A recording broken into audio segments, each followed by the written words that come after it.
Episode 56। वो आदमी अब ठीक है। अब तक आपने सुना कि अनाहिता जब उस आदमी का चेकअप कर रही थी तब वह नींद में अनीता पर हमला कर देता है, जिसकी वजह से राघव उस आदमी को एक जोरदार थप्पड़ मार देता है। उसके बाद अनाहिता डॉक्टर डेविड के लिए लाए हुए एक एक करके उस आदमी का इलाज करना शुरू कर दिया। अब आगे ध्रुव तो अनाहिता की स्पीड देखकर हैरान था। मिस मल्होत्रा, आप कितने टाइम से सिंगल है?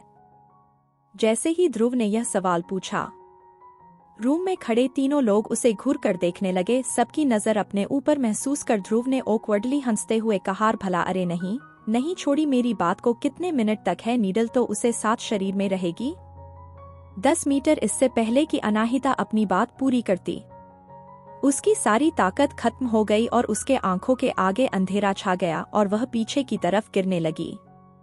संभाल के रुद्राक्ष ने अनाहिता को जैसे ही गिरते देखा वो दौड़ के उसके पास पहुंचा और उसे गिरने से पहले टाइम पर बचा लिया। रुद्राक्ष ने बहुत ही आराम से अनाहिता को उठाया। डॉक्टर डेविड रुद्राक्ष चलाया और जल्दी उसने अनाहिता को उठाकर वही एक साइड में रखे हुए बेड पर लेटा दिया। अनाहिता के इस तरह अचानक बेहोश हो जाने से डॉक्टर डेविड भी बहुत हैरान हो गए, लेकिन जल्दी से वह अपने होश में आए और उसे चेक करने लगे। चेक करने के बाद रुद्राक्ष ने थोड़े नर्वस एक्सप्रेशन के साथ पूछा, कैसी है वह?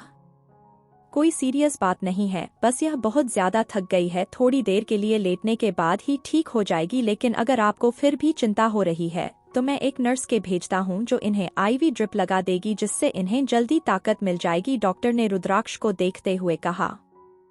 फिर जल्दी कीजिए। रुद्राक्ष के कहने पर डॉक्टर डेविड नेहा में सर हिलाया और बाहर जाने लगे। तभी दरवाजे पर ही वो सामने से आ रहे हैं संभव के साथ टकरा गया। संभव के मुंह से निकल गए और वह अपना सर सहलाने लगे। आप इस तरह इतनी जल्दी में क्यों हैं? संभव ने थोड़े गुस्से में चिल्लाते हुए कहा। इससे पहले कि डॉ डेविड उसके सवाल का जवाब दे पाते, खुले हुए दरवाजे से संभव ने पहले ही अनाहिता को बेड पर लेटे हुए देख लिया था और उसके अलावा उस मरीज को भी जिसके सर और कई जगहों पर निडल्स लगी हुई थी। आप उसे उसके सर में नीडल्स कैसे चुभाने दे सकते हैं? संभव गुस्से में चिल्लाया और सीधा लंबे कदमों से बेड की बढ़ गया। निडल्स को निकालने की इरादे से संभव को सामने आता देख रुद्राक्ष ने हल्के गुस्से और तेज आवाज में कहा, संभव क्या कर रहे हो तुम? संभव ने उसे अपनी लाल आंखों से देखा और कहा, तुम्हें क्या लगता है कि मैं क्या कर रहा हूँ? क्या उसके शरीर में सुइयां चुभाना कम पागलपन था जो तुमने उसे उसके सर में भी सुइयां चुभाने थी? मुझे जाने दो, मुझे वह निकालनी है। इतना कहकर संभव रुद्राक्ष के हाथ से अपना हाथ छुड़ाने लगा, लेकिन रुद्राक्ष पर उसकी बातों का कोई असर नहीं हुआ और ना ही उसने अपनी पकड़ ढीली, बल्कि उसकी पकड़ और मजबूत हो गई। अनाहिता ने कहा है कि इन निडल्स को उसके शरीर में कम से कम आधे घंटे तक रहना चाहिए। डॉ डेविड उसके बगल में ही खड़े होकर सब कुछ देख रहे थे और सब कुछ ठीक जा रहा है, इसलिए तुम परेशानी खड़ी मत करो। तभी गुस्से में संभव ने चिल्लाते हुए कहा, ना सिर्फ वह पागल सांड राघव ने उसे मारा, बल्कि अब तुम भी उसी की तरह बिहेव कर रहे हो। हम जिस चीज के बारे में बात कर रहे हो वह इंसान का दिमाग है। अगर इसी तरह उसके शरीर में सुई रही तो वह आदमी मर जाएगा। अगर वह मर गया तो हमारा बहुत नुकसान होगा। कैसे ढूंढेंगे हम उस इंसान को जिसने उसे भेजा था? सब कुछ देख रहा ध्रुव भी अब खुद को रोक नहीं पाया और उसने भी कहा, मिस मल्होत्रा भी बेहोश हो चुकी हैं। रुद्र, मुझे नहीं लगता कि हमें उनकी बात माननी चाहिए और उनका इलाज अभी भी इस आदमी के ऊपर है ना चाहिए। शायद हमें सारी निडल्स निकाल देना चाहिए, वरना हो सकता है कि वह आदमी मर जाए।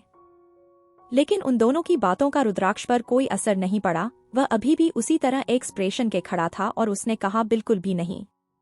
उसकी बात सुनकर संभव ने गुस्से में चिल्लाते हुए कहा, रुद्राक्ष सिंघानिया, तुम्हारा दिमाग खराब हो गया है? तुम सब कुछ बर्बाद करने देना चाहते हो? अभी के अभी मेरा हाथ छोड़ो, वरना तुम्हें इस बात का बहुत पछतावा होगा। उसकी बात सुनकर रुद्राक्ष की आंखें डार्क हो गई और उसने कहा, बिल्कुल भी नहीं। अगर तुम उन निडल्स को निकालना चाहते हो तो तुम्हें पहले मुझे हराना होगा। संभव ने उसे घूर कर देखा और कहा, क्या तुम श्योर हो कि तुम यही चाहते हो? बिल्कुल, संभव ने दांत पीसते हुए कहा। ठीक है, फिर तो तुमने ही यह कहा है। कहकर संभव ने अपना दूसरा हाथ उठाया और बहुत ही तेजी से रुद्राक्ष को पंच करने के लिए आगे बढ़ाया। जब रुद्राक्ष उसका पंच अवॉइड करने के लिए पीछे की तरफ झुका तो संभव ने उसी मौके का फायदा उठाकर रुद्राक्ष की पकड़ से अपना दाहिना हाथ छुड़ाकर रुद्राक्ष को पीछे धक्का दिया और जल्दी से बेड की तरफ आगे बढ़ने लगा। इससे पहले कि संभव की उंगलियां उस आदमी के सर में लगी निडल्स को छू पाती, रुद्राक्ष ने उसे पीछे से कॉलर से पकड़ लिया और घसीट कर पीछे ले जाने लगा। वह दोनों आदमी इस समय हॉस्पिटल में एक दूसरे के साथ बहुत बुरी तरह लड़ रहे थे। वह दोनों बचपन से एक दूसरे के साथ थे और एक दूसरे की फाइटिंग स्थल के बारे में बहुत अच्छे से जानते थे, इसलिए कोई भी ना पीछे हटने को तैयार था और ना रुकने को।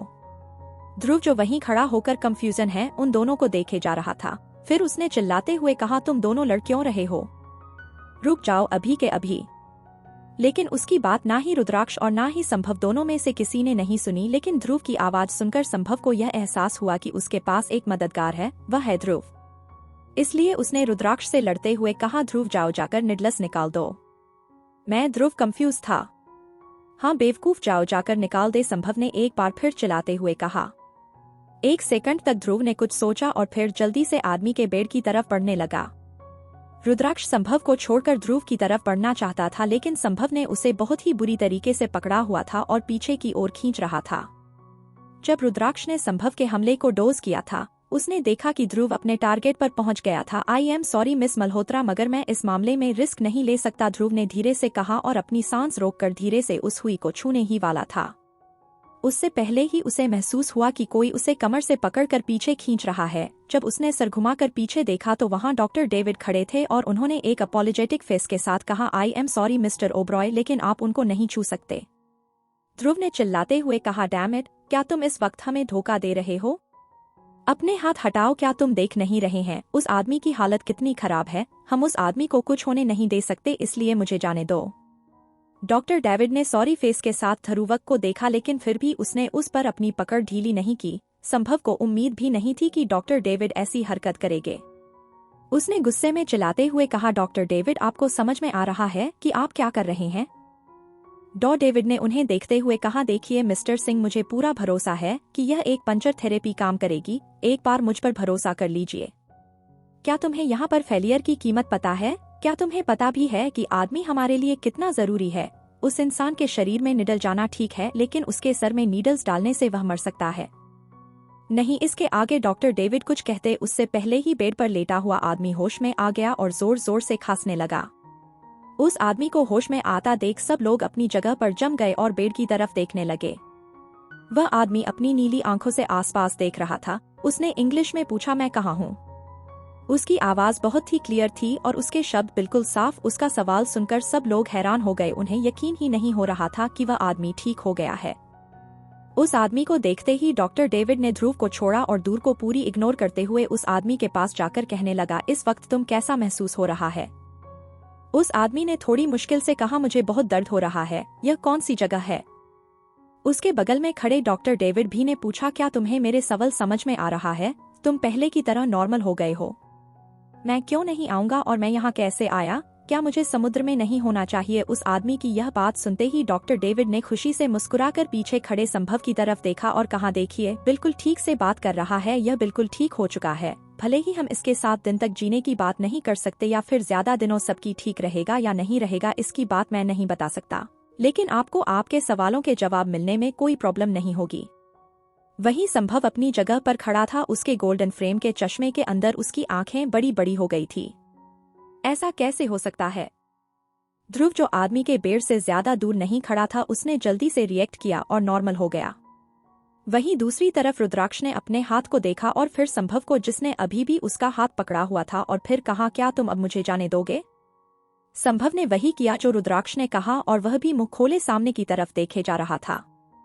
किसे पता था कि वह पेशेंट जिसका इलाज मॉडर्न मेडिसिन के द्वारा करने में 1 साल लग जाते, उसके शरीर में कुछ सुइयां चुभा देने से वह ठीक हो जाएगा। अनाहिता ने खुद को प्रूव कर दिखाया कि वह इंटरनेशनल डॉक्टर डेविड से भी ज्यादा कैपेबल है, मगर उसने नहीं कहा था कि उसे सिर्फ थोड़ी बहुत जानकार है। क्या इसे ही उसकी भाषा में थोड़ा बहुत कहा जाता है? उसी समय अनाहिता की उंगलियां हिली और उसने धीरे धीरे करके अपनी आंखें खोली। उसने आसपास नजर घुमाकर देखा तो उसे रूम तहसन हंस मिला। वहां पर कोने में रखा फ्लावर वास नीचे जमीन पर पड़ा टूटा हुआ था। एलईडी स्क्रीन टीवी नीचे पड़ी हुई थी और चकनाचूर हो चुकी थी। ऐसा लग रहा था जैसे कुछ ही मिनटों में इस पूरे रूम में जंग हुई है। वह धीरे से उठी और कंफ्यूज एक्सप्रेशन के साथ ने पूछा, अभी अभी क्या हुआ? रुद्राक्ष की आवाज सुनकर जल्दी से उसके पास गया और उसने सवाल का जवाब देने की वजह से एक और सवाल किया, क्या तुम ठीक फील कर रही हो?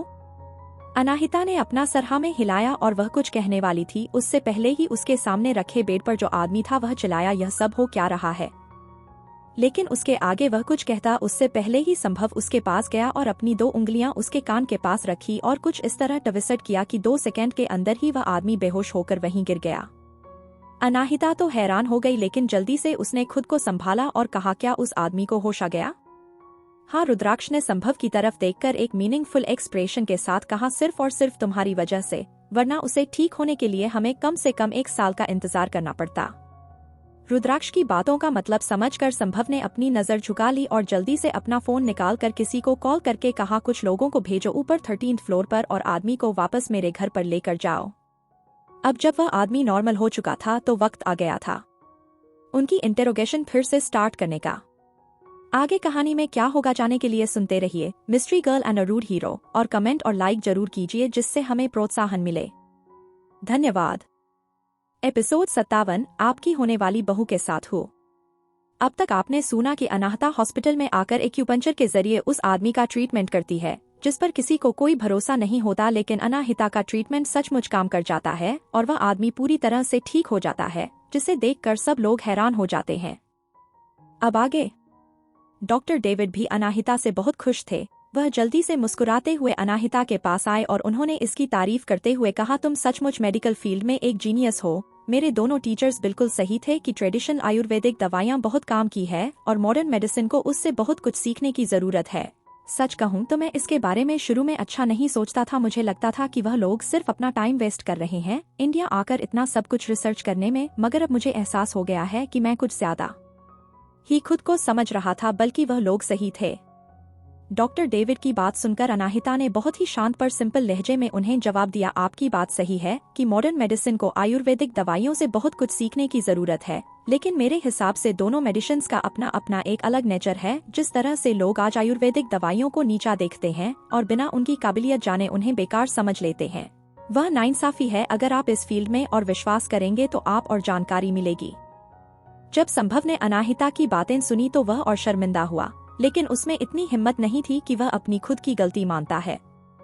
लेकिन फिर भी एक लंबी चुप्पी के बाद उसने अनाहिता को देखकर कहा, जो सबसे ज्यादा एरोगेंट था वह मैं था मिस मल्होत्रा। मैं अपनी गलती मानता हूँ और आपसे माफी मांगता हूँ और मुझे उम्मीद है कि मेरे खराब बिहेव के लिए आप मुझे माफ कर देंगी। अनाहिता उसकी बातों से समझ गई कि वह अपनी गलती पर सच में शर्मिंदा है और जेन्युइनली माफी मांग रहा है, इसलिए उसने इस मामले को यहीं छोड़ने का फैसला किया और कहा, इट्स ओके, बस चीजों को ठीक से समझ नहीं पाए पहले, लेकिन मुझे उम्मीद है कि अब आप आयुर्वेदिक दवाइयों को नीचा नहीं समझेंगे और उन्हें भी एक मौका देंगे, बराबर का मौका। अनाहिता की बात सुनकर संभव खुश हो गया। उसने कहा, बिल्कुल, मैं अपने पापा से बात करूंगा कल सुबह और उनसे इस बारे में बात भी करूंगा कि हम आयुर्वेदिक दवाइयों को भी अपने इलाज में शामिल करें और उनके लिए एक ऐसा हॉस्पिटल खोलें जो पूरी तरह से आयुर्वेदिक दवाइयों के जरिए लोगों का इलाज करें। अनाहिता ने मुस्कुराहट कहा, अगर आयुर्वेदिक दवाइयां आपने हॉस्पिटल में शामिल हो जाएंगी तो जरूर उनको उनकी खोई हुई पहचान वापस मिल जाएगी। यह बहुत अच्छी बात है। इस वक्त अनाहिता काफी कमजोर लग रही थी, जिसे देखकर रुद्राक्ष की भौहें आपस में सिकुड़ गई और उसने कहा, आयुर्वेदिक दवाइयों की टेबलेट में कहा, तुमसे क्या लेना देना है? डॉक्टर डेविड, प्लीज नर्स को बोलो आइए और इसे ड्रिप लगवाई है। अनाहिता ने तुरंत मना करते हुए कहा, नहीं, मैं ठीक हूँ। अनाहिता की बात सुनकर भी रुद्राक्ष का चेहरा एक्सप्रेशनलेस था, लेकिन फिर भी उसने कहा, ज्यादा खुद को बहादुर मत समझो। तुम्हें याद है हमें होटल रूम में फिर से रस्सी से चढ़कर ऊपर भी जाना है। रुद्राक्ष की बात सुनकर अनाहिता चुप हो गई। उसे अपनी बॉडी बारे में बहुत अच्छे से जानता था और उसे यह बात भी पता थी कि जिस स्टेट में उसी बॉडी है उसे काफी ध्यान देने की जरूरत है। जब रुद्राक्ष ने देखा कि अनाहिता और उसकी बातों को नहीं कर रही तो उसके एक्सप्रेशन सोफट हो गए और उसने कहा, ऑल राइट, तुम जाकर आराम करो और प्लीज संभव डीएनए प्रोसेस को जल्दी कंप्लीट करो। संभव ने जल्दी से हाँ में सर हिलाया। उसने पास्ट में अनाहिता के साथ जो कुछ भी मिसबिहेव किया था उसके लिए वह उसे कंपनसेट करना चाहता था। उसने कहा, मैं खुद जाकर काम एग्जामिन करता हूँ, भले ही अर्जेंसी कितनी भी क्यों ना हो, रिजल्ट आने में कम से कम 24 घंटे तो लगते हैं, लेकिन मुझे यकीन है कि अगर मैं खुद पर्सनल ही जाकर करूँगा तो शायद कल सुबह तक रिपोर्ट आ जाए।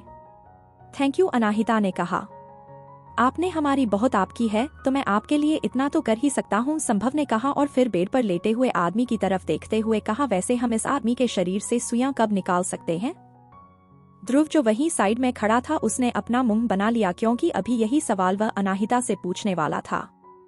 उसने मन ही मन कहा, बड़ा आया कब निकाल सकते हैं, यही था ना जो थोड़ी देर पहले जबरदस्ती उसे निकालने पर तुला हुआ था। अनाहिता ने उस आदमी की तरफ देखा और कहा, जब यह पहले ही होश में आ चुका है और ट्रीटमेंट को आगे बढ़ाने की कोई जरूरत नहीं है इसे पूरी तरह ठीक करने के लिए, तो आप लोग अभी से निकाल सकते हैं। मैं इसके आगे ध्रुव कुछ कहता उससे पहले ही रुद्राक्ष ने उसे बीच में रोकते हुए कहा, मैं निकाल देता हूँ। ध्रुव ने रुद्राक्ष के हाथों को देखा जो अभी अनाहिता के कंधे पर था। उसे अंदर ही अंदर थोड़ी जलन हो रही थी। वह बहुत कुछ कहना चाहता था लेकिन उसकी सारी हिम्मत खत्म हो गई जब उसे याद आया कि कैसे उसने अनाहिता पर भरोसा नहीं किया और संभव की तरह ही अनाहिता का काम बिगड़ने पर तुला हुआ था। वह धीरे से साइड हट गया। तभी दरवाजे से बॉडीगार्ड के साथ अंदर आते हुए राघव ने कहा, मैंने सुना कि वह आदमी ठीक हो गया है। अगले सेकंड उसका अटेंशन रूम की तरफ गया जो बेड पर बैठी हुई थी और उसके बाद रूम में जो पूरी तरह से तहस-नहस हो। उसे अंदाजा लगा लिया कि यह सब किसने किया है और उसने संभव की तरफ देखकर कहा, यह सब तुमने क्या किया? मैं संभव ने धीरे से अपनी नाक को छुआ। रुद्राक्ष ने अभी उस आदमी ने शरीर से सारी निडलस निकाली थी। उसने उन सब की तरफ देखकर गुस्से में कहा, यहाँ से चले जाओ सब के सब, अनाहिता को आराम की जरूरत है। अनाहिता का नाम सुनते ही राघव परेशान हो गया और उसने कहा, यहाँ अभी हुआ क्या था एक्चुअल में? नहीं कुछ नहीं, अगर तुम बार बार यही सवाल पूछते रहे तो संभव को अपने आप को छुपने के लिए कोई जगह ढूंढनी पड़ेगी। चलो हम लोग बाहर चलते हैं, पागल आदमी का दिमाग ठिकाने पर आ गया है तो हम नीचे करके अपना काम करते हैं, ध्रुव ने कहा और राघव को अपने साथ खींचते हुए बाहर ले गया। जल्दी ही रूम में सिर्फ अनाहिता और रुद्राक्ष ही बाकी रह गया था। अनाहिता अपने बगल में लग रहा है ग्लूकोज बैग को देखा और फिर थोड़ी धीमी आवाज में कहा, बहुत लेट हो गया है, आपको जाकर आराम करना चाहिए, मैं खुद को संभाल लूंगी। रुद्राक्ष बिना किसी एक्सप्रेशन के कहा, मुझे अच्छा नहीं लगता कि कोई मेरे ऊपर एहसान करे, इसलिए मेरी चिंता छोड़ दो और चुपचाप सो जाओ। अनाहिता कुछ कहना चाहती थी मगर अल्टीमेटली उसमें इतनी हिम्मत नहीं थी कि वह कुछ कह पाए, इसलिए वह चुपचाप बेड पर लेट गई और उसने अपनी आंखें बंद कर ली। उसे ज्यादा वक्त नहीं लगा और वह एक गहरी नींद में सो गई। रुद्राक्ष जो दूसरी तरफ सर करके बैठा था, जब उसने धीमी सांसों की आवाज सुनी उसने पीछे मुड़कर देखा तो अनाहिता बेड पर सिकुड़कर एक बिल्ली के बच्चे की तरह सो रही थी। अनाहिता के चेहरे में जरूर कोई जादू था क्योंकि जब तक रुद्राक्ष अपने सेंस में वापस आया उसके हाथ ऑलरेडी अनाहिता के गालों पर पहुंच गए थे। जल्दी से अपने हाथ पीछे खींच लिए। वह काफी चिढ़ा हुआ था। उसे समझ नहीं आता था कि बार बार क्यों वो अनाहिता की तरफ खिंचा चला जाता था। तभी रुद्राक्ष के दिमाग में ख्याल आया कि अनाहिता उन सभी लड़कियों से काफी बेहतर और खूबसूरत थी जिनसे उसकी माँ हमेशा ही इंट्रोड्यूस कराने की कोशिश करती रहती थी। अगर उसकी माँ उसे अनाहिता से इंट्रोड्यूस कराती तो वह जिंदगी भर उसके साथ रहने के लिए तैयार हो जाता और उसे शादी कर लेता। जिस तरह उसके दिलो दिमाग पर अनाहिता छाई हुई थी, इसी वजह से वह खुद फ्रस्ट्रेट हो गया था। वह अनाहिता के पास और नहीं रहना चाहता था, वरना फिर से उसे एक ठंडे पानी की शावर की जरूरत पड़ जाएगी। इसलिए वह खड़ा हुआ और खिड़की के पास जाकर अपने पॉकेट से सिगरेट निकाल दी। बाहर की तरफ देखते हुए वह स्मोक करने लगा। जैसे ही उसकी सिगरेट खत्म होगी उसे अपनी मॉम सुमित्रा जी की तरफ से एक कॉल आया। उसे जल्दी से टाइम देखा तो ऑलरेडी सुबह के 3 बज चुके थे। उसे समझ नहीं आया कि इस वक्त उसकी माँ क्यों उसे फोन कर रही है। उसने जल्दी से कॉल किया और पूछा, क्या बात है मोम? उधर से सुमित्रा जी भी काफी ज्यादा गुस्से में थी और उन्होंने कहा, क्या मैंने तुम्हें रात को जल्दी घर आने के लिए नहीं कहा था? मैंने नहीं कहा था तुमसे कि मिसेज राय यहाँ आई हुई है और उनके साथ उनकी बेटी भी है, तो तुम्हें जल्दी आना है, तुम अभी तक वापस क्यों नहीं आए? रुद्राक्ष ने बिना किसी इमोशन के कहा, मोम मैं पार्टी में गया हुआ था, मैंने कुछ ज्यादा ड्रिंक कर दी थी, इसलिए मैं एक होटल रूम में रुका हुआ हूँ। होटल का नाम सुनते ही सुमित्रा जी की आवाज में गुस्सा बढ़ गया। होटल? क्या तुम भी बाकी लड़कों की तरह और अपने बाकी दोस्तों की तरह ऐसी हरकतें करना शुरू कर चुके हो? राय परिवार की बेटी बहुत ही सुंदर, सुशील और वेल एजुकेटेड है। उनका पूरा परिवार आज ही मुंबई से लौटा है, इसलिए कल आकर तुम पक्का उससे मिलोगे। उनकी बातें सुनकर रुद्राक्षा पूरी तरह से चिढ़ गया था। उसने कहा, आने वाले कुछ सालों तक मेरा शादी करने का कोई प्लान नहीं है, इसलिए मुझे लड़कियों से मिलवाकर अपना टाइम वेस्ट मत कीजिए। जिससे सुमित्रा जी परेशान हो गई और उन्होंने कहा, मेरे प्यारे बच्चे तुम इस तरह से बात क्यों कर रहे हो? तुम्हारा मतलब क्या है कि तुम्हारा शादी करने का कोई प्लान नहीं है? मैं ऐसा तो नहीं है कि मैं तुम्हें अभी के अभी शादी करने के लिए कह रही हूँ, मैं तो बस तुम्हें कुछ लोगों से मिलवाना चाहती हूँ। कुछ लोगों से मिलने चले, जान पहचान बढ़ाने के बाद ही तो पता चलेगा कि तुम्हारे लिए परफेक्ट पार्टनर कौन होगा। बस इतना ही, और उसके अलावा तुम हमेशा ही या तो काम करते हो या फिर अपने 3 दोस्तों के साथ घूमते रहते हो। तुम्हारे पास अपने लिए खुद के लिए टाइम ही नहीं है। तुमने देखा नहीं है तुम्हारे दोस्त कैसे गर्लफ्रेंड बदलते रहते हैं? तुम्हारी तक एक गर्लफ्रेंड नहीं बनी। रुद्राक्ष ने बिना किसी भाव के कहा, मेरे खुद के प्लान है। हाँ हाँ मुझे पता है तुम्हारे प्लान। मैंने तुम्हारे प्लान को इंस्टीट्यूट करने के लिए 2 साल दिए थे तुम्हें, ताकि तुम अपनी मर्जी की पार्टनर ढूंढ सको। लेकिन क्या हुआ? कुछ भी नहीं हुआ। मैंने तुम्हारे लिए कितनी सारी पार्टी ऑर्गेनाइज की, लेकिन तुमने किसी भी लड़की में इंटरेस्ट नहीं दिखाए और तुम्हें लगता है कि मुझे अब चिंता नहीं होगी। क्या तुम्हें पता नहीं है कि कंपनी के अंदर क्या चल रहा है? मुझे पक्का यकीन है कि सिर्फ तुम्हारा बेटा और मेरा पोता ही सभी चीजों को ठीक कर सकता है। आप आराम कर सकती हैं। मुझे अपनी पोजीशन बचाने के लिए किसी और की जरूरत नहीं पड़ेगी, और उसके अलावा मैं अभी आपको कुछ ऐसे नहीं बता सकता। लेकिन आप एक बात ध्यान रख लीजिए कि मैं जल्द से जल्द शादी कर लूंगा। इतना कहते हुए रुद्राक्ष पीछे लेटी हुई अनाहिता को देखने लगा। मुझे तुम बेवकूफ बनाने की कोशिश तो मत ही करो। मैं तुम्हारी माँ हूँ। अगर तुम खुद के लिए पार्टनर नहीं ढूंढोगे तो मैं ढूंढ। इसके आगे सुमित्रा जी अपनी बात पूरी कर पाती उससे पहले ही उनके पीछे से किसी के झगड़े की आवाज आने लगी। मिसेज मल्होत्रा, अब आपकी बारी है। सुमित्रा जी ने रुद्राक्ष कहा, ठीक है, फिर जल्दी करो और जल्दी घर वापस आओ। मैं आज घर वापस नहीं आ रहा। तुम नहीं आ रहे हो? मैंने अपनी पूरी कोशिश की और रात भर उन लोगों को यहाँ बिठा कर रखा, जगा कर रखा, और तुम कह रहा कि तुम नहीं आ रहे हो? मैंने आपसे कह दिया मैं नहीं आ रहा हूँ, और उसका कारण है कि मैं आपकी होने वाली बहू के साथ बाहर हूँ। रुद्राक्ष की ये बात सुनते ही सुमित्रा जी ने जोर से चिल्लाकर कहा, क्या? आगे कहानी में क्या होगा जानने के लिए सुनते रहिए mystery girl and a rude hero, और कमेंट और लाइक जरूर दीजिए जिससे हमें प्रोत्साहन मिले। धन्यवाद। एपिसोड 58, मेरा वजूद क्या है। अब तक आपने सुना कि अनाहिता की लाश के बाद वह आदमी ठीक हो जाता है, जिसके बाद सब उसकी बहुत तारीफ करते हैं, लेकिन उसे अभी भी कमजोरी थी और डीएनए टेस्ट की रिपोर्ट आना बाकी थी, इसीलिए वह वही हॉस्पिटल नहीं आराम कर रही होती है। तभी रुद्राक्ष के पास उसकी माँ का फोन आता है। अब आगे। जैसे ही रुद्राक्ष की माँ सुमित्रा जी ने सुना कि रुद्राक्ष ने क्या कहा, उनके मुंह से जोरदार चिक निकली। क्या? लेकिन रुद्राक्ष में आगे कुछ भी एक्सप्लेन करना जरूरी नहीं समझा और फोन कट कर दिया। वह कुछ देर तक बाहर खाली आंखों से देखता रहा और फिर से आकर अनाहिता के बगल में बैठ गया। उसने अपने मन ही मन कहा, अब जब उसकी जान बचाने के बदले अनाहिता उससे शादी करना चाहती है और उसका परिवार भी उस पर शादी करने का प्रेशर बना रहा है, तो उसके लिए ही बेहतर होगा कि वह अनाहिता की शादी कर ले। सारी बातों की मेन बात यह थी कि उसे शादी करनी थी, तो वह क्यों नहीं कैसी लड़की से शादी करें जो कम से कम उसकी नजरों में दूसरी लड़कियों की तरह लालची और नाजुक छुई मुई नहीं है। जल्दी ही उसे भी नींद आ गई और वह अनाहिता के बेड पर सर रखकर सो गया। सुबह के समय दरवाजा खटखटाने की आवाज से अनाहिता की आंखें खुली। जब उसने आंखें खोली तो उसे रुद्राक्ष दिखाई दिया, जो ठीक उसके बगल में चेयर पर बैठे हुए हैं, उसके हाथ पर अपना सर रखकर सो रहा था। रुद्राक्ष की आंखें भी खुल गई। वह भी नोक की वजह से ही उठा था। जब रुद्राक्ष धीरे से हिला तो अनाहिता ने उसी मौके का फायदा उठाकर अपना हाथ पीछे खींच लिया और धीरे से बोली, कोई बाहर है? ओके, मैं देखता हूँ। इस वक्त रुद्राक्ष की आवाज थोड़ी भारी दिख रही थी। वह खड़ा हुआ और धीरे से जाकर दरवाजा खोला। रुद्र कहते हुए संभव अपने हाथ में 2 रिपोर्ट से लेकर अंदर आया। संभव को देखते ही अनाहिता की सारी नींद गायब हो गई और वह जल्दी से बेड उतारकर सीधे संभव के सामने जाकर पूछने लगी, क्या रिजल्ट बाहर आ गए?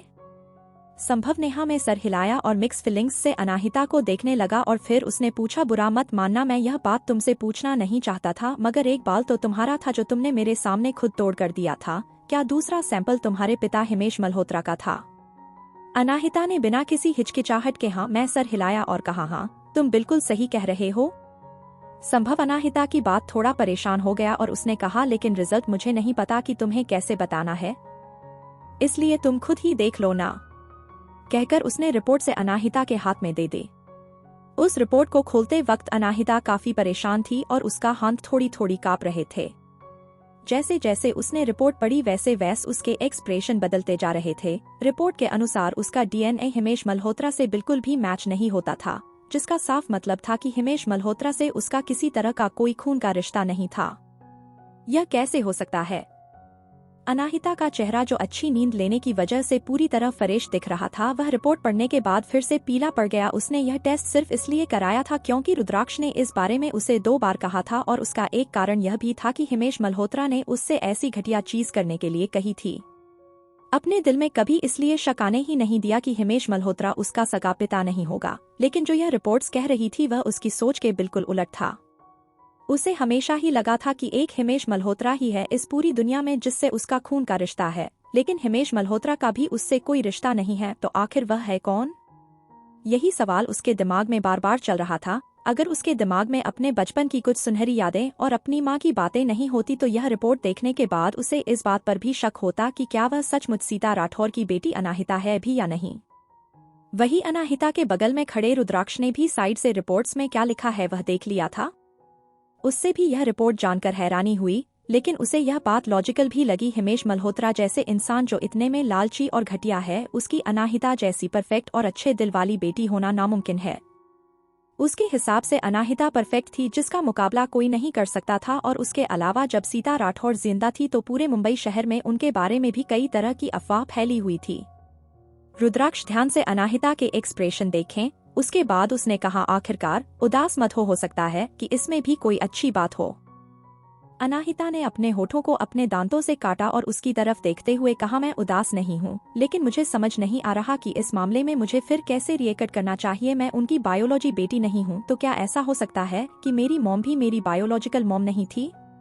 जैसे ही संभव ने अनाहिता की यह बात सुनी, उसने अनाहिता को रिपोर्ट देते हुए कहा, क्या तुम दूसरी रिपोर्ट देखना चाहोगी? अनाहिता ने संभव को देखा और हैरानी से पूछा, दूसरी रिपोर्ट? संभव ने अपने हाथ में पकड़ी थी दूसरी रिपोर्ट को उसने खोलकर देखा तो यह उसके और उसकी मॉम के डीएनए रिपोर्ट थी, जिसमें उसके और उसके मॉम के डीएनए मैच किए गए थे। मेरी और मेरी मॉम के डीएनए टेस्ट रिपोर्ट? हाँ, संभव ने कहा, हमारे हॉस्पिटल में तुम्हारे मॉम के ब्लड सैंपल थे, जैसे हमारे हर एक हॉस्पिटल में वीआईपी क्लाइंट्स के होते हैं इमरजेंसी के लिए। जब मैंने तुम्हारे और हिमेश मल्होत्रा के बीच के रिपोर्ट्स देखे तो मैं हैरान हो गया, तो इसलिए मुझे यह ख्याल आया और मैंने अपने लोगों से कहकर तुम्हारी मॉम और तुम्हारा भी डीएनए टेस्ट करवा दिया।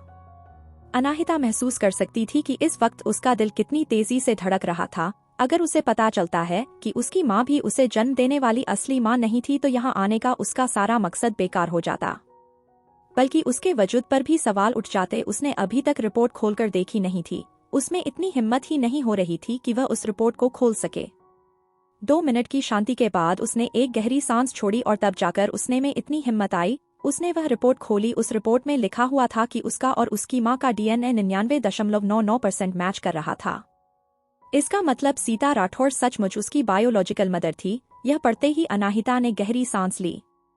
तभी उसके दिमाग में एक ख्याल आया कि उसकी मां की शादी तो हिमेश मल्होत्रा से हुई थी, जिसकी वजह से उसे वह अपना बायोलॉजिकल फादर समझती थी। लेकिन ऐसा है नहीं तो क्या ऐसा हो सकता है कि उसकी मॉम ने उसे चिट किया हो और हिमेश मल्होत्रा को इस बारे में पता चल जाने पर उसने उसे मार डाला। लेकिन तभी उसके दिमाग में यह ख्याल आया कि हिमेश मल्होत्रा उस तरह का इंसान नहीं है जो उसे यह पता होने के बावजूद भी कि वह उसका अपना खून नहीं है, परिवार में शामिल होने देता।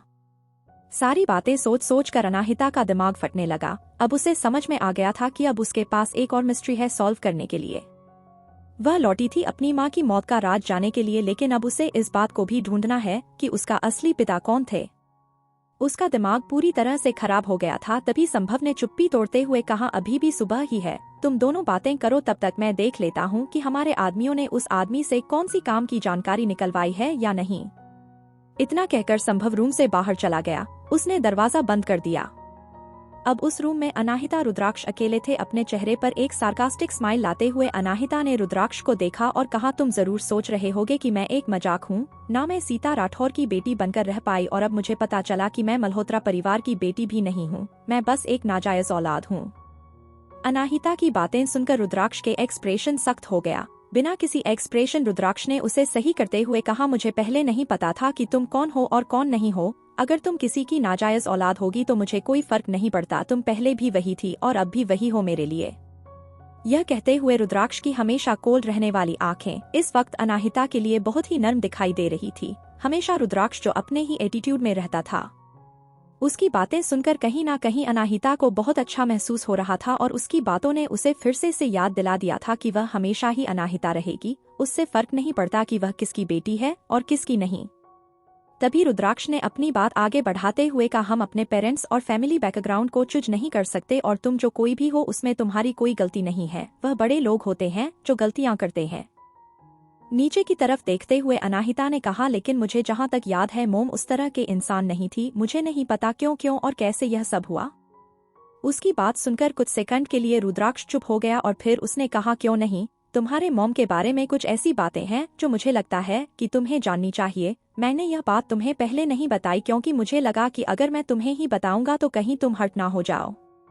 रुद्राक्ष की बात सुनकर अनाहिता ने हैरान होकर उसकी तरफ देखा और जल्दी से पूछा, मेरी मॉम के बारे में वह क्या बात है? मैंने मल्होत्रा परिवार में आने से पहले उनके बारे में सब कुछ पता करने की बहुत कोशिश की थी और मुझे लगता है कि मैं उनके बारे में सब कुछ जानती हूँ। उसकी बात सुनकर रुद्राक्ष ने अपना सर धीरे से हिलाया और कहा, ऐसा भी कुछ है जो तुम्हें अपनी फाइल्स की रिकॉर्ड में नहीं मिला होगा अपनी मॉम के बारे में। और वह क्या है? कुछ बातें हैं जो अक्सर मुंबई शहर के बड़े परिवारों के बीच तुम्हारी मॉम के बारे में होती थी और मैं कभी इन बातों पर ध्यान नहीं देता था जब तक मैंने तुम्हारे और तुम्हारे डैड के रिपोर्ट नहीं देखे। शायद तुम्हें इस बारे में जानना जरूरी है। अपने हाथों की मुट्ठियां बनाते हुए अनाहिता ने कहा, बोलो। रुद्राक्ष ने अनाहिता की आंखों में देखा और जो कुछ भी बड़े परिवारों के बीच तमाम के बारे में बातें होती थी वह बताना शुरू किया। तुम्हें पता होना चाहिए कि तुम्हारी माँ और हिमेश मल्होत्रा की शादी बहुत जल्दी हुई थी और उनके बैकग्राउंड के हिसाब से उनका मल्होत्रा परिवार में शादी करना बहुत ही अजीब बात थी। मल्होत्रा परिवार एक कोयले की खदान चलाता था, वह भी गांव के इलाके में, लेकिन अचानक उनकी किस्मत चमक गई और कोयले की खदान से उन्हें हीरे मिल गए जिसे बेचकर वह लोग अमीर हो गए और उन्होंने मुंबई शहर में कुछ प्रॉपर्टीज खरीद ली। शहर में आने के कुछ टाइम बाद ही कि हिमेश मल्होत्रा की शादी तुम्हारी मोम से हो गई। क्या तुम्हें नहीं लगता कि यह बात बहुत ही ज्यादा अजीब है? हाँ, अनाहिता ने हाँ में सर हिलाया। अफवाह यह थी कि जब वह एक बार हाइकिंग के लिए पहाड़ों में गई थी तभी एक चोर के जरिए उन्होंने अपनी वर्जिनिटी खो दी और जब उन्हें पता चला कि वह प्रेग्नेंट है तो उन्होंने जल्दी जल्दी में मल्होत्रा परिवार में शादी कर ली। रुद्राक्ष की बात सुनते ही अनाहिता ने अपनी भौहें आपस में सिकुड़ ली और कहा, तुम यह कहना चाहते हो कि मेरी मॉम का रेप हुआ था और जिसके कारण मैं पैदा हुई और मेरी मॉम ने हिमेश मल्होत्रा से शादी इसलिए की क्योंकि वह नहीं चाहती थी कि कोई मुझे नाजायज कहे। आगे कहानी में क्या होगा जानने के लिए सुनते रहिए mystery girl and a rude hero और कमेंट और लाइक जरूर कीजिए जिससे हमें प्रोत्साहन मिले। धन्यवाद। एपिसोड 59 कच्चे नूडल्स। अब तक आपने सुना कि अनाहिता के हाथ में डीएनए टेस्ट की रिपोर्ट आ जाती है जिससे उसे पता चलता है कि हिमेश मल्होत्रा उसका असली पिता नहीं है मगर उसकी माँ उसकी असली माँ ही है। तभी रुद्राक्ष उसे उसकी माँ के बारे में फैली हुई कुछ अफवाह के बारे में बताता है जिसे सुनकर अनाहिता हैरान हो जाती है। अब आगे? हाँ बिल्कुल, लेकिन यह बस अफवाहें ही है और इसके मुकाबले मुझे दूसरी वाली अफवाह ज्यादा सच्ची लगती है। उसके अलावा तुम्हारी मॉम कितनी स्मार्ट, कैपेबल, खूबसूरत लेडी थी, मुझे नहीं लगता कि कोई उनके साथ रेप कर सकता है। कोई और अफवाह भी है।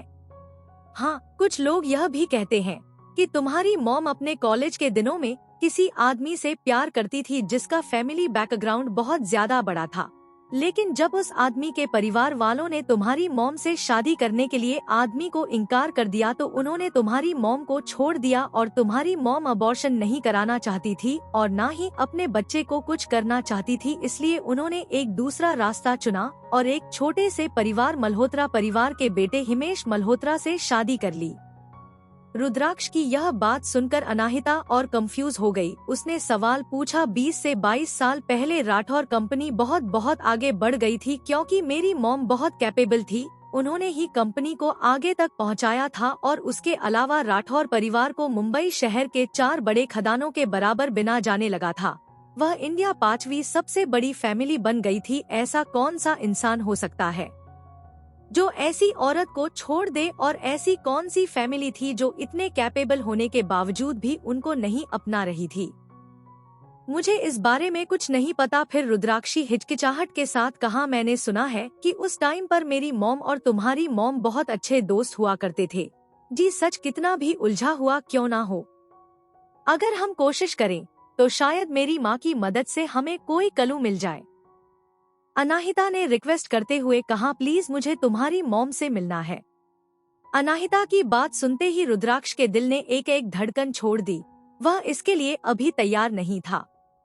उसके अकॉर्डिंग एक लड़की को अपने पेरेंट्स मिलवाने ले जाना बहुत ही बोरिंग काम है, लेकिन जब उसने सोचा कि अगर वह अनाहिता को अपनी गर्लफ्रेंड के तौर पर अपने पेरेंट्स में जब आएगा तो उसे एक अलग ही खुशी महसूस हुई।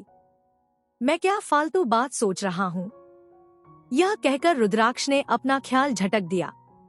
रुद्राक्ष को चुपचाप देखकर अनाहिता ने फिर कहा, क्या यह बुराई आइडिया है और क्या यह तुम्हारे लिए कन्वीनियंस नहीं है तो ठीक है, मैं दूसरों को रास्ता ढूंढ लूंगी उनसे मिलने का। अनाहिता की बात सुनकर रुद्राक्ष अपने सेंस में वापस आया और उसने कहा, नहीं नहीं, यह ठीक है, बस मुझे तुम्हें उनसे मिलवाने के लिए कोई बहाना चाहिए। कोई बहाना? लेकिन क्यों? रुद्राक्ष ने एक्सप्लेन किया, हाँ, बहाना मेरी मॉम इंडिया के एक रिच परिवार की बेटी और इंडिया का सबसे बड़ी परिवार की बहू है। वह काफी फेमस है और वह ऐसे ही किसी अनजान इंसान से नहीं मिलती, और उसके अलावा मल्होत्रा ग्रुप वैसा बिलल नहीं रहा जैसा सालों पहले राठौर ग्रुप हुआ करता था। उसके अलावा पता नहीं क्यों मगर वह मल्होत्रा परिवार को किसी आदमी से मिलना नहीं चाहती, और कुछ भी कर ले यह पॉसिबल नहीं होगा, इसलिए तुम्हें उनसे मिलाने के लिए मुझे एक रीजन की जरूरत होगी। और वह रीजन क्या होगा? मेरी गर्लफ्रेंड बन जाओ। रुद्राक्ष की यह बात सुनकर अनाहिता तो हैरान हो गई। उसने कहा, तुमने अभी अभी क्या कहा?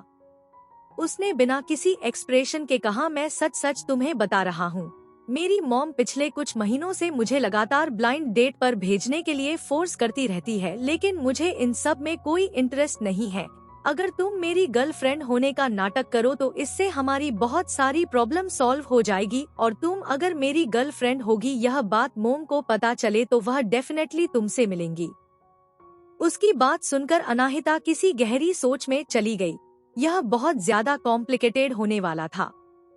तभी अनाहिता ने कहा, अगर यह झूठ हमारे ऊपर भारी पड़ गया तो, और मेरा मतलब है कि मेरे डैड हिमेश मल्होत्रा को एक बार पता चल गया कि हम दोनों गर्लफ्रेंड बॉयफ्रेंड है, तो उसके बाद वह हर एक कोशिश करेंगे जिससे तुम्हारी और मेरी शादी हो जाए। उसकी बात सुनकर रुद्राक्ष ने बड़ी ही कैजुअली कहा, इसमें कोई प्रॉब्लम नहीं है। हमारा गर्लफ्रेंड बॉयफ्रेंड का रिलेशनशिप या फिर शादी दोनों ही नकली होंगे। मुझे शादी नहीं करनी अभी। अगर तुम्हें भी शादी नहीं करनी है तो एक कॉन्ट्रैक्ट मैरिज कर सकते हैं। यह हमारे दोनों के लिए विन विन सिचुएशन हो जाए, और उसके अलावा 1000 लड़कियों का सपना है मुझे शादी करना, तुम्हारा भी है तो तुम्हारा सपना सच हो जाएगा। जैसे ही रुद्राक्ष ने यह बात कही, अनाहिता समझ गई कि वह क्या बात कर रहा है। उसने फ्रस्ट्रेट होकर क्लियर करते हुए कहा, मैंने तुमसे कई बार कहा है कि वह सिर्फ एक मजाक था। रुद्राक्ष ने कहा, अगर वह एक मजाक भी था तो अब तुम्हें इस मामले के बारे में सीरियसली सोचना चाहिए। मिसेस सिंघानिया के टाइटल के साथ तुम आसानी से मुंबई शहर में जो चाहो वह पता कर सकती हो, और तुम्हारी मॉम के मौत का राज भी पता कर लोगी और उनका बदला ले लोगी। और अभी जो तुम्हें परेशानी आ रही है वह बिल्कुल नहीं होंगी, और जब तुम्हारा काम पूरा हो जाएगा और फ्यूचर में कभी हम दोनों को किसी और से प्यार हो जाता है तो हम डिवोर्स ले लेंगे। मुझे तो इस लाइन में कोई प्रॉब्लम नहीं दिख रही है। यह एक आइडियल प्लान है। लेकिन इसके आगे अनाहिता कुछ कहती उससे पहले ही संभव अंदर आया, जिससे वह दोनों ही चुप हो गए। लगभग टाइम हो गया है, हमें जाना होगा वापस, होटल भी तुम लोगों को पहुंचना है। यह बात याद दिलाने के बाद संभव क्यूरियसली पूछा, वैसे एक बात बताइए कि यह एक ही रूम में होने का नाटक तुम लोग किसके लिए कर रहे हो? उसकी बात सुनकर अनाहिता ने अपनी नजरें इधर उधर की और धीरे से बढ़ाई, मेरे डैड, या फिर मैं कह सकती हूँ मैं सो कॉल्ड डैड। संभव ने अपने अपने कंधे हिलाया और कहा, फाइन, किसी के लिए भी हो, अभी तुम्हें चलना होगा। मैंने किसी को पहले ही वहाँ भेज दिया था ताकि वह होटल पर नजर रखने वाले इंसान के बारे में चेक करके हमें बताएं, और उससे मुझे पता चला कि इस वक्त होटल के बाहर कोई भी नजर रखे हुए नहीं है, और मैंने उनके सिस्टम को हैक कर लिया है, इसलिए सर्विलेंस कैमरा तुम लोगों को कैप्चर भी नहीं कर पाएंगे, इसलिए हम लोग सामने के दरवाजे से जा सकते हैं। Thank you so much, Anahita ने मुस्कुरा कर कहा। संभव ने अपने चश्मे ठीक करते हुए शर्मा कर कहा, यह फर्मेंटिस छोड़ो, हम एक टीम है, चलो। जब से अनाहिता की एक्यूपंक्चर और दवाइयों से वह आदमी ठीक हुआ था, तब से अनाहिता के लिए संभव की सोच पूरी तरह से बदल गई थी, और उसने अनाहिता को उन चारों दोस्तों की तरह ही अपनी टीम का एक हिस्सा मान लिया था। अनाहिता ने हाँ में सर हिलाया और बाहर की तरफ जाने लगी। तभी जब रुद्राक्ष के पास से गुजरी तो रुद्राक्ष ने बहुत ही धीमी आवाज में कहा, जो मैंने अभी अभी तुमसे कहा उसके बारे में ध्यान से और सीरियस होकर सोचना। वह एक सेकंड के लिए अपनी जगह पर जम गई, लेकिन फिर उसने उसे इग्नोर किया और आगे बढ़ने लगी। संभव अभी तक बाहर नहीं गया था, उसने भी रुद्राक्ष बहुत बोलते हुए देख लिया और वह रुद्राक्ष के पास आकर पूछा, वैसे किस बारे में बात कर रहा था तू? वही रुद्राक्ष ने जब देखा कि अनाहिता ने से इग्नोर कर दिया तो उसके चेहरे पर एक डेबल स्माइल आ गई। संभव ने कहा, भले ही कुछ भी हो, मगर मैं बेट लगा सकता हूँ कि तू बहुत खतरनाक ही सोच रहा है, तेरी यह खतरनाक स्माइल बता रही है। कुछ देर बाद रुद्राक्ष और अनाहिता दोनों ही बिना किसी की नजरों में वापस होटल पहुंच गए। जब वह लोग रूम में पहुंचे और दरवाजा बंद हुआ तब जाकर अनाहिता एक राहत की सांस ली। यह एक प्रेसिडेंट स्वीट था जिसमें किचन, लिविंग रूम और बेडरूम भी था। यह एक छोटा सा फ्लैट था। जब उसने पीछे मुड़कर देखा तो किचन के डायरेक्शन में रुद्राक्ष खड़ा था और वह शर्ट की सलीवस मोड़ रहा था। उसके बाद उसने वहीं पर रखा एक फराइनक पेन उठाया और ऐसे पकड़ा जैसे उसने अपना टेप पकड़ा हुआ हो। अनाहिता ने उसे देखा तो उसके पास जाकर पूछा, ओ तो मिस्टर सिंघानिया खाना भी बना सकते हैं? अनाहिता की बात सुनकर रुद्राक्ष के चेहरे पर एक प्राउड एक्सप्रेशन आ गया और उसने कहा, कुकिंग बहुत आसान चीज है, जिसके भी हाथ है वह कर सकता है। मैं बस कुछ नूडल्स बनाने वाला हूँ, क्या तुम भी खाओगी? हाँ बिल्कुल, क्यों नहीं, अनाहिता ने जवाब दिया। उसे भी इतना सब कुछ हो जाने के बाद उसे भी बहुत भूख लगी थी। 10 मिनट के बाद अनाहिता के समय टेबल रखे गए जिनमें नूडल था या पानी समझ ही नहीं आ रहा था। वह अपनी हंसी कंट्रोल करने की कोशिश करने लगी। अपने मन ही मन सोचा कि उसे कैसे इस बात पर विश्वास कर लिया कि रुद्राक्ष तुम्हारा जो अपने मुंह में चांदी का चम्मच लेकर जन्म लिया है उसे खाना बनाना आता होगा। खाने को देख अनाहिता पता चल रहा था कि नूडल्स पूरी तरह से पक्के भी नहीं है। खुद को रोकने की जरूरत नहीं है, हंस लो मेरे ऊपर जितना तुम चाहती हो। सब लोग अपने फिल्म में मास्टर होते हैं। मैं पहली बार कुछ बना रहा हूँ तो यह बात ठीक है कि मैं कुछ नहीं बना पाया ठीक ठाक, रुद्राक्ष ने गुस्से में मुंह फुलाकर कहा और दोनों बाउल वही टेबल पर रख दिया। अनाहिता ने पहले रुद्राक्ष को और फिर उसके फूले हुए मुंह को देखा। वह समझ नहीं पा रही थी कि रुद्राक्ष ऐसे क्यों बात कर रहा है जैसे नूडल्स बनाना 56 भोग बनाने जितना मुश्किल है। इसलिए उसने कहा, मैं तुम पर हंस नहीं रही हूँ, और जब देखा जाए कि तुमने पहली बार कुछ बनाया है तो इतना भी बुरा नहीं है। लेकिन इन नूडल्स के बारे में भूल जाते हैं। मैंने देखा वहाँ पर कुछ आटा और बेसिक सामान है किचन में। मैं आलू के पराठे बना देती हूँ, तुम खाना चाहोगे? बिल्कुल, रुद्राक्ष ने हाँ में सर हिला दिया और जल्दी से वह दोनों बोल को साइड हटा देता है। वह जानता था कि उसका बनाए हुए खाना कुछ ज्यादा अच्छा नहीं था, लेकिन अनाहिता उस पर हंस रही थी। इस बात से बहुत गुस्सा आया। उसने किचन में रखे सिंपल सामान को देखा और सोचने लगा कि अनाहिता कैसे बनाएगी। उसने मन ही मन कहा, अब मुझे मौका मिलेगा उसे चिढ़ाने का। उसे देखकर लगता है कि उसे कॉफी बनाने के अलावा और कुछ नहीं आता होगा। मुझे डाउट है कि वह पराठे नहीं बना पाएगी। रुद्राक्ष यही तक सोच रहा था। तब तक अनाहिता किचन में पहुंच गई और उसने सामान देखा। तब उसे पता चला कि पराठे का सारा सामान वहां पर मौजूद था और वहां जाकर अनाहिता अपना काम करने लगे। वहीं रुद्राक्ष उसके बगल में खड़ा होकर बिना पकल को झपकाए लगातार उसे देखता रहा था। यह पहली बार था जब खुद उसने किसी को किचन में काम करते हुए देखा था। उसे हमेशा लगता था कि किचन में काम करना बहुत ही अजीब काम है जिससे लोग गंदे हो जाते हैं, लेकिन अनाहिता को देखकर ऐसे लग रहा था जैसे वह कोई आर्ट है। और ऐसा इसलिए भी हो सकता है क्योंकि उसकी लंबी लंबी उंगलियां जल्दी जल्दी काम कर रही थी और वह खाना बनाते हुए भी मुस्कुरा रही थी। अनाहिता ने नोटिस नहीं किया कि रुद्राक्ष लगातार उसी की तरफ देखे जा रहा है। उसका उस सारा का सारा अटेंशन सटफिनक बनाने और डो रेडी करने में था। आगे कहानी में क्या होगा जाने के लिए सुनते रहिए mystery girl and a rude hero, और कमेंट और लाइक जरूर कीजिए जिससे हमें प्रोत्साहन मिले। धन्यवाद। एपिसोड 60, अनाहिता की कुकिंग स्किल्स। अब तक आपने सुना कि अनाहिता को उसकी माँ के बारे में जो 5 फैली हुई है उसके बारे में रुद्राक्ष बताता है और यह भी कहता है कि वह उसकी गर्लफ्रेंड बन जाए ताकि उसे सच्चाई पता लगाने में आसानी हो, लेकिन आए तो उसकी बातों को पूरी तरह इग्नोर कर देती है और वह लोग वापस होटल आ जाते हैं।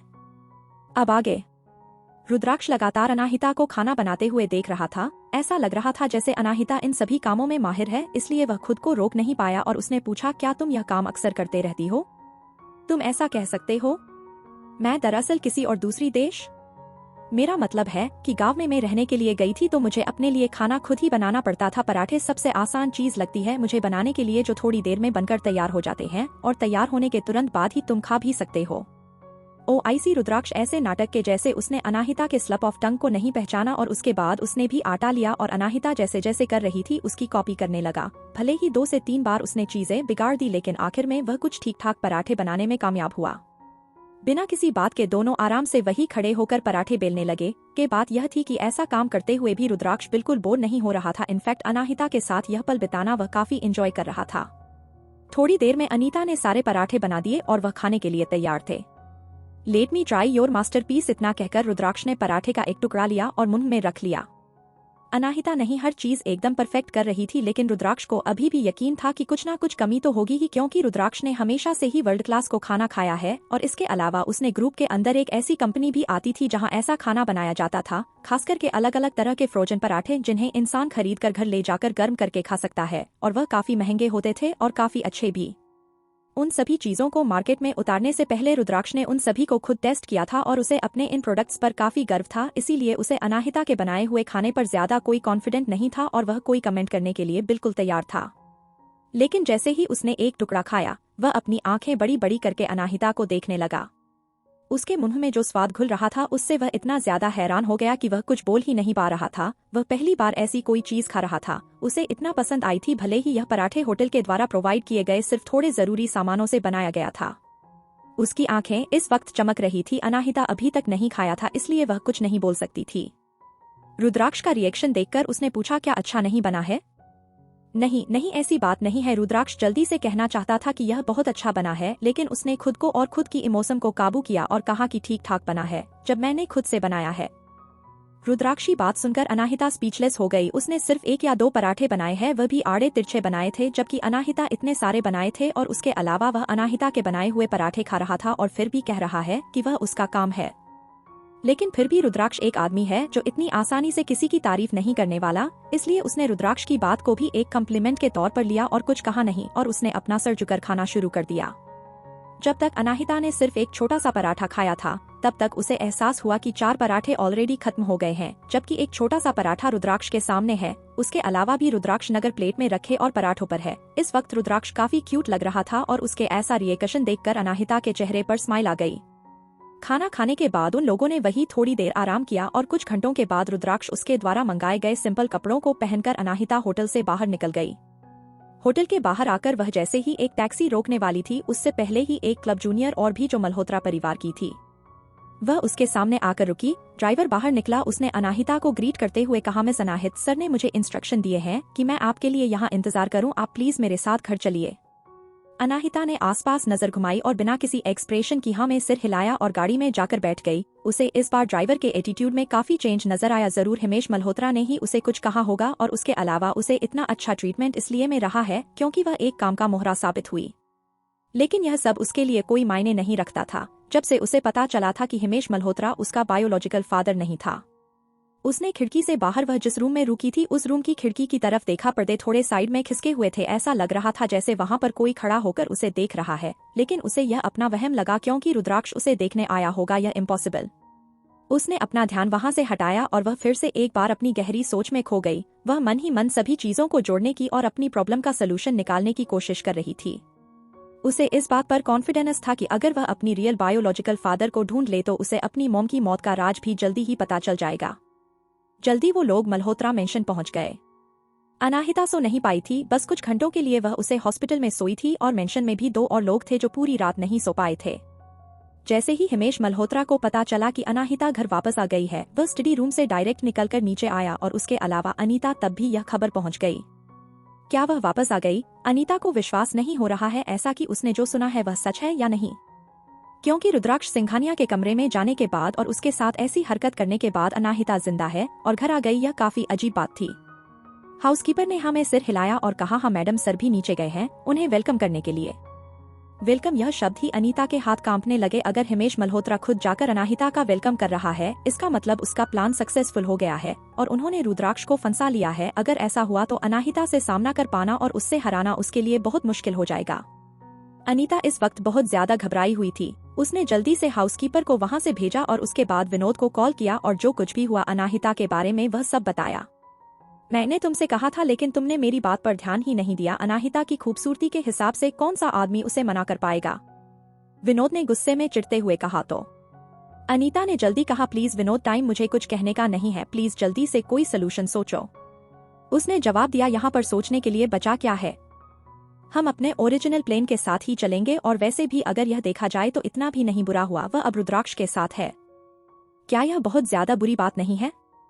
ज्यादा डरो मत, मेरी बात सुनो। हमारे ओरिजिनल प्लान के हिसाब से उसे बदनाम करना सबसे बेस्ट आइडिया है। सीधा हो रही है काम और इंटरेस्टिंग हो जाएगा। अगर हमारा प्लान बिल्कुल सही तरीके से काम कर जाता है तो वह ऐसी इंसान बन जाएगी जिसने रुद्राक्ष को धोखा दिया है। और तुम और मैं बहुत अच्छे से जानते हैं कि सिंघानिया परिवार से पंगा लेने वालों और धोखा देने वालों के साथ क्या हो सकता है। विनोद की बातें सुनकर अनीता के मन में एक बार फिर से उम्मीद नजर आई। हाँ, तुम बिल्कुल ठीक कह रहे हो। जब रुद्राक्ष को अनीता के बारे में सब पता चलेगा तो वह इन सब को बदला हिमेश मल्होत्रा से भी लेगा और अगर टाइम सही हुआ तो हम इसी मौके का फायदा उठाकर हिमेश को हरा सकते हैं और सब कुछ हमारा हो जाएगा। सब कुछ, पूरा मल्होत्रा ग्रुप हमारा हो जाएगा। हाँ बिल्कुल, जब वह वक्त आएगा तो अनु, तुम मेरी हो जाओगी, सिर्फ मेरी। अनीता ने मुस्कुरा कर कहा, हाँ तुम वह सारी चीजें बहुत जल्दी अरेंज करो और वह ड्रग भी ले आओ जिससे कि वह हम ढूंढ रहे हैं, जितना जल्दी हो सके उतना जल्दी।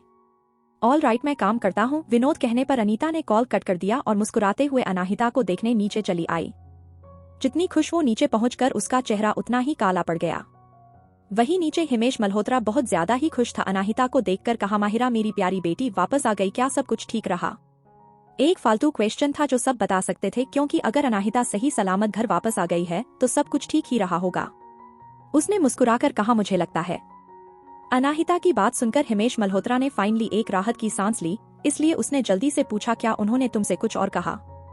जैसे ही अनाहिता कुछ कहने वाली थी उससे पहले ही हिमेश मल्होत्रा का फोन बजा। उसने जल्दी से कॉल किया और पूछा, hello mister Sharma, collaboration continue करना है? कितनी अच्छी बात है, थैंक यू सो मच। जो कहते हैं वह मैं मान लूंगा, हम एक दूसरे से बात करके सारे मामले सुलझा लेंगे प्लीज। इतना कहकर हिमेश मल्होत्रा ने कॉल कट कर दिया और अनाहिता की तरह देखते हुए बोला, अभी सिंघानिया कॉर्पोरेशन से मुझे कॉल आया था, हमारा कोलैबोरेशन फिर से हो रहा है।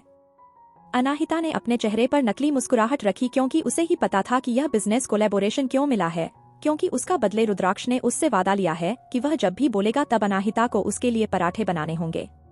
वह कुछ कहती उससे पहले ही अनीता वहां आ गई और उसने मुस्कुराकर कहा, मैंने सुना Mahira, thank you so much हमारी फैमिली को बचाने के लिए।